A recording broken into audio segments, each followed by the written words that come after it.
요거 저는 한 번에 다 넣어요. 이게 한 250kg, 40kg 정도 나가거든요.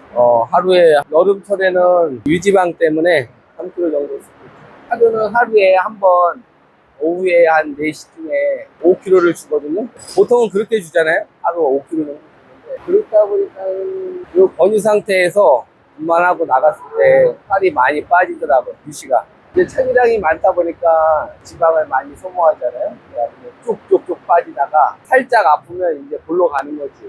못 일어나지. 근데 이제 그렇게 자꾸 하다 보니까는 권유 때 차라리 살을 찌우자. 원래는 권유 기간에는 살을 찌우지도 말고 빠지지도 말고 딱 그 상태를 유지하라는 거잖아요. 우리 소들 같은 경우에는 이제 유량이 조금 한 35kg 이상 나다 보니까 사료질을 하면 40kg까지는 이제 뽑아 올릴 수 있는데 항상 37kg 선에서 더 올리려고 그러면 그다음부터는 이제 발에 문제가 생기는 거예요. 결국 낙농은 발과의 싸움이고 발이 아프면 먹으러 가지도 않고 발정도 안 오고 발이 아프면 뭐야 맨날 쩔뚝쩔뚝거리고 다니잖아요. 그러면 왕따 당하고 이리 처리고 저리 치이고 그러다 보면 아무것도 안 되는 거예요. 그러니까 발은 왜 아프냐? 결국에는 이제 농후사료 때문에 아픈 거예요. 농후사료를 얼마만큼 올리느냐에 따라서 발 문제가 굵어지기 시작하는데 1kg 500g만 올려도 딱 일주일이면 반응이 오지. 적정선을 찾는 건데 보통은 생균제를 만약 안 쓰면 32kg 5선밖에 아마 착유를 못 할 거예요.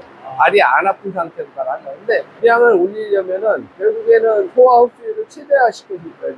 사료가 600원짜리도 있고 700원짜리도 있고 그랬는데 이제 저는 한 60kg가량을 갖다가 450원대 사료를 쓰고 있어요. 아, 엄청 싸네. 국내 최저가 아니에요? 이건 낙농 사료가 아니지. 하는 사료지. 다른 사람들이 들어보면 거짓말이라고 하는데 여기 빨구통이 우리는 2개가 있어요. 여기에 5번 통이 비싼 사료고 4번 통이 싼 거예요. 450원에서 공장 가까운 데는 한 뭐 430원대도 나오고 우리 같이 먼 데는 한 470, 80원대 나오고. 운반비 때문에. 네, 운반비 때문에. 요거를 이제 여름철에는 한 5대5 정도로 쓰고 보통 겨울이나 날 좋을 때는 7대4 기분 좋으면 7대3도 하고 내 마음이지 뭐. 보통 일반 농가에서는 12kg 이상 먹이기 힘들 거예요. 농후사료는 이제 사료 빼고 면실이나 후레이크 다 합쳐서 한 15kg 선에서 유지하거든요. 요게 이제 평균선이고 그 상태에서 이제 겨울 같은 경우는 한 1kg 정도 더 올릴 수 있겠지. 에너지가 딸린다고 그랬을 때 그때는 항상 이제 후레이크를 올리는 거예요. 발 관리의 핵심은 이제 생균제하고 프레이크예요. 프레이크. 우리가 농후사료를 갖다가 유량을 올릴 때 프레이크에 대한 개념이 보통 에너지까지 유량을 올리는 데는 크게 도움이 안 된다고 생각하는데 어떻게 유량을 올리는데 프레이크를 사용하냐면은 보통 프레이크를 남들은 한 1kg에서 파옥세를 쓰죠. 근데 저는 파옥세는 안 쓰고 이제 석회가 많아갖고 석회가 이제 파옥세 양을 늘리다 보면 석회 양도 늘어날 거 아니에요? 그러면은 우리 같은 경우에는 이제 건철 섭취량이 15kg가 되고 총 건물량이 35kg대 이상 먹어내면은 그때는 최대한으로 먹는데 그때 석회 같은 것들이 많이 들어가면 식체가 와요. 다른 집은 석회를 눈달아갖고 식체가 오지는 않는데 근데 덜 먹지. 왜 그러냐면 밑에 가라앉으니까 얘네가 더 이상 못 먹고 식체 현상이 와요. 다른 집 같은 경우는 식체가 온다면 이제 제스롱을 쓰잖아요. 소화 활동을 촉진시키는 건데 우리는 그걸 쓰면 소가 줄을 수도 있어요. 왜 그러냐면 덜 먹어서 그랬을 때는 제스롱을 쓸 수 있어요. 저 같은 경우에는 절대 제스롱을 안 쓰고 부스코판을 쓰죠. 부스코판은 이제 장을 늘려주는 거예요. 자궁서부터 장기 계열을 갖다가 느슨하게 만들어줘요. 그러니까 우리는 많이 먹었으니까 이거를 강제로 돌려서 넘어갈 수도 있겠지. 근데 재수 없으면 터지면 죽는 거예요, 장파열로. 그렇기 때문에 나는 거꾸로 풀어주는 거지. 풀어주면 그다음에 이제 식체가 해결되는 거예요. 부속포판을 쓰는 집이 있고 이제 제스롱을 쓰는 집이 있는데 보통은 거의 90%가 다 제스롱을 쓰지. 근데 섭취량이 많은 집에서는 제스롱을 쓰면 큰일 나요. 부속포판을 쓰고 기다려야 돼. 풀릴 때까지. 안 그러면 설사를 시키거나.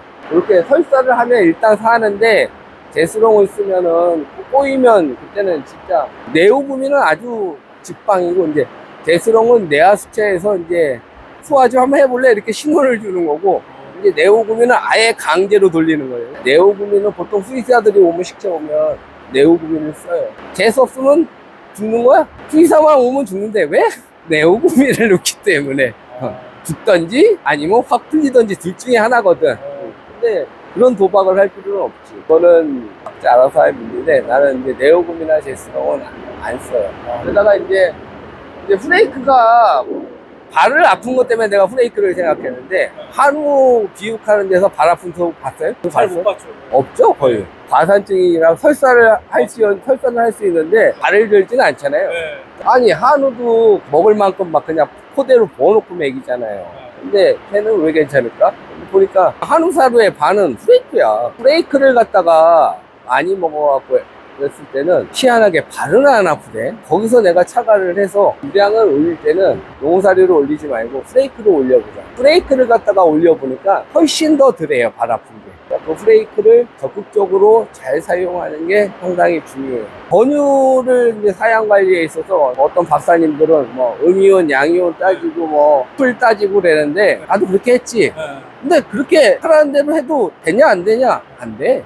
아파. 똑같이 아파. 그다음부터는 내 맘대로. 왜 그러냐? 소가 언제서부터 음이온, 양이온 따져가면서 먹었어? 들이 뭐 음이온 사료 달래? 그런 거 아니잖아. 그리고 풀을 언제부터 이 풀은 되고 저 풀은 되고 그런 거 없어요. 내가 그래서 어떻게까지 해보냐. 보통은 TMR 준다라면 아마 난리가 날걸? 원유가 들어왔는데 애가 상태가 안 좋아. 좀 비실비실거리고 치이고 그래. 너는 안 되겠다. 분만 칸으로 그냥 보낸 다음에 TMR을 첫 번부터 60일 동안 끝까지 그냥 TMR을 줘버렸어. 그러면 박사님 말대로 하면 죽었을 거 아니야, 이미. 살아날 수가 없어, 걔는. 근데 제일 쌩쌩해. 좀 말라서 들어왔는데 몸도 불어나고 아주 컨디션이 좋아지고. 그래놓고 새끼 낳고도 문제가 되느냐? 절대 문제가 안 돼. 보통은 왜 문제가 안 되느냐?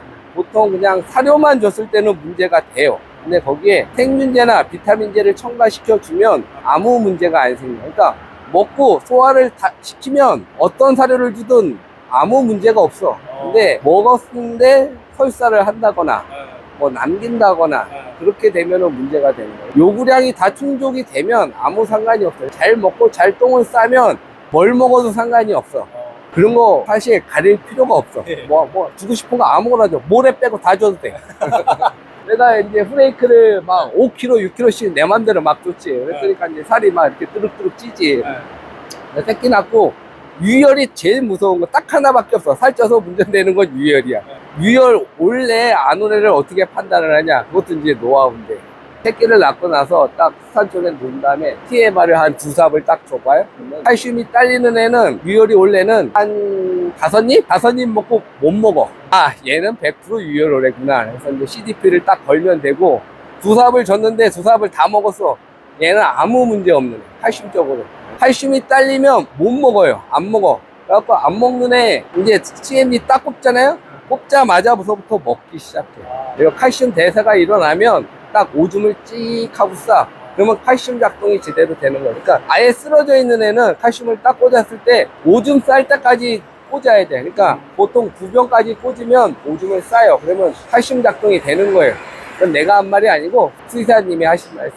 이렇게 해갖고 유혈이 오래 안 온 애를 그렇게 판단하면 돼요. 근데 좀 찜찜하면 유량 많이 나는 애들은 그냥 한 번씩 꽂아주지. 혹시나 또 몰라갖고. 근데 거의 100%의 그 확률은 안 먹는 애는 100%예요. 그래서 내가 지금 프레이크를 줘야 돼요.